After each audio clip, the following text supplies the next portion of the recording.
I'm getting ready to start the chocolate Chiboust cream, and the first thing I want to do is show you my mise en place. I think it's very important with this recipe that you have everything in place before you start, because this is one of those recipes where there's a few things happening in a very timely manner that you don't want to not have something ready to go when you need it, especially because of the gelatin. Okay, so first thing I'm going to do is make the pastry cream. Now I have everything already. I have in my small heavy pot. Heavy is good because it protects the dairy and the eggs, so they hopefully don't curdle or burn too easily.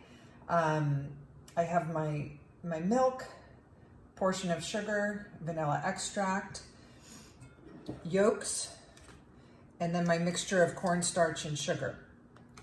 I also have my gelatin sheets ready, and I'm going to show you how to prepare the gelatin in just a minute. But what I recommend for the gelatin, I like to use something like this, Pyrex or a bowl, plastic if need be, but I like to use the microwave for my gelatin. So something other than metal is good if you have it. Okay, so I'll do the gelatin in a minute. Tools you'll need: flexible rubber spatula, a whisk. You're also going to need a clean second bowl after the pastry cream is cooked that you will be able to deposit that into.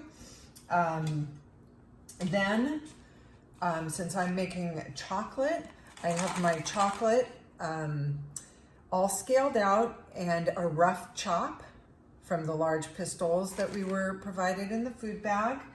And then I am using, the recipe calls for rum. I didn't have rum on hand. I'm using Frangelico, but I am using a little bit of alcohol. If you don't want the alcohol, you can skip that. Then in addition, I also have everything ready to go for my Italian meringue. I have my whites scaled, my sugar, that's all ready. Because after you finish the pastry cream, you want to get on the meringue right away. And then lastly, a candy thermometer to measure the temperature of the sugar as it cooks. Okay, so the first thing I want, before I start the pastry cream, I do want to show you how I soak the gelatin sheets. They need to soak for about 5 minutes. If it's longer, a little bit longer, that's fine. So it's best to have this ready before you even start the pastry cream. So to do that, like I said, I'm going to use this Pyrex container. I have my gelatin, and I'm going to soak it in cold water. So I just simply run the tap, make sure it feels cold on your hand. I'll show you how I have So I have cold water in my Pyrex measuring cup. I have my sheets of gelatin, and I just, as you put the gelatin in the water, it's just going to immediately start to soften and fall into the water. Even though it's started to soften, like I said, it takes about 5 minutes for it to get to the point where it's usable. So I'm just going to let that sit while I make the pastry cream. Okay, so before I start the pastry cream, like I said, I have my yolks, I have my mixture of sugar and cornstarch. Mix that together. You want to make a very smooth paste. So you can actually do this while you're starting to boil your milk, but I didn't get that started, but that would be a time-saving step. But just make sure you get all the lumps of cornstarch out, and that's good. Okay, so I'm gonna make my pastry cream, and then we'll continue. Okay, pastry cream is done. It just came off the stove. It's very hot. So now first thing I'm gonna do is mix my chocolate in. Do that right away because hopefully there's still enough heat in the pastry cream to melt your chocolate. Like I said, giving your chocolate a rough chop, the finer, the more reassurance you'll have that the chocolate will be able to melt from the heat from the pastry cream.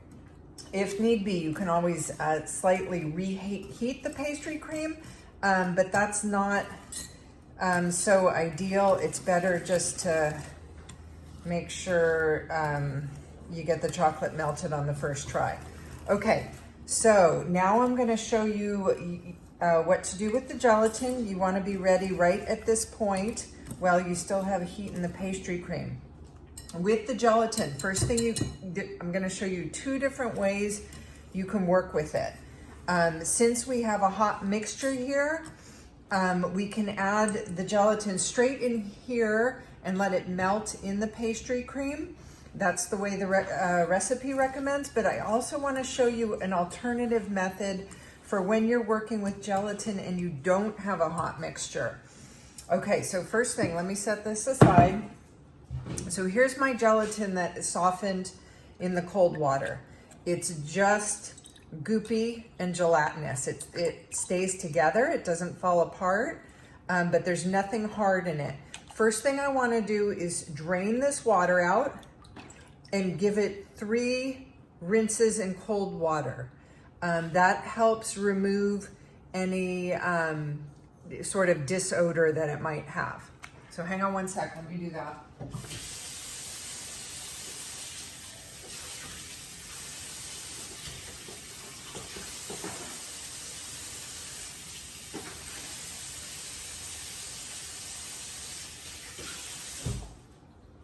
Okay, so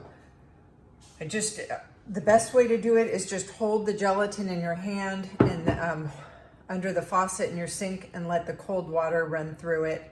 Like I said, rinse it 3 times. There's a little bit of water in it, but not much. Okay, so like I said, I have my choice.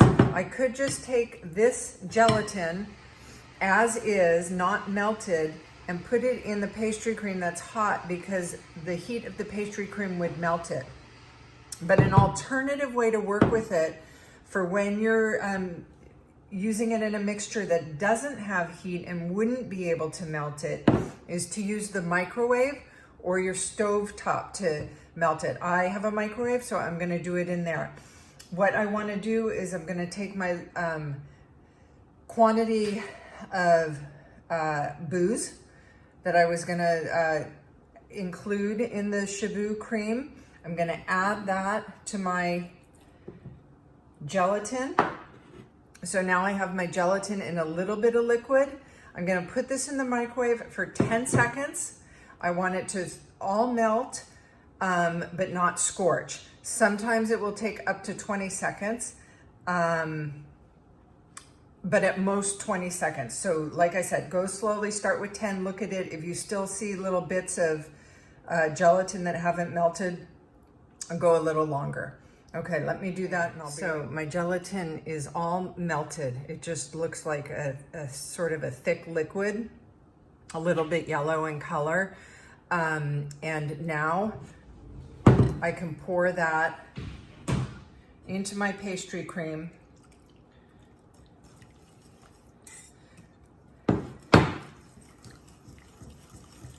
And get that all mixed. Now, if, like I said, I could have skipped the microwave step and just poured the unmelted gelatin right in, and this pastry, the heat of the pastry cream would have melted it.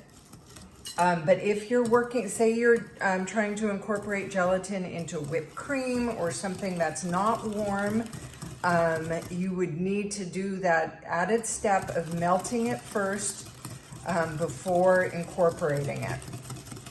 Okay, so now I have this all ready. I'm gonna cover it with plastic and I'm gonna get on my Italian meringue right away. I'm not gonna stick this in the refrigerator.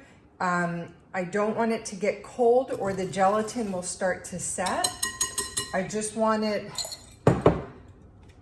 to stay at room temperature for the time until I'm ready to mix it with the Italian meringue.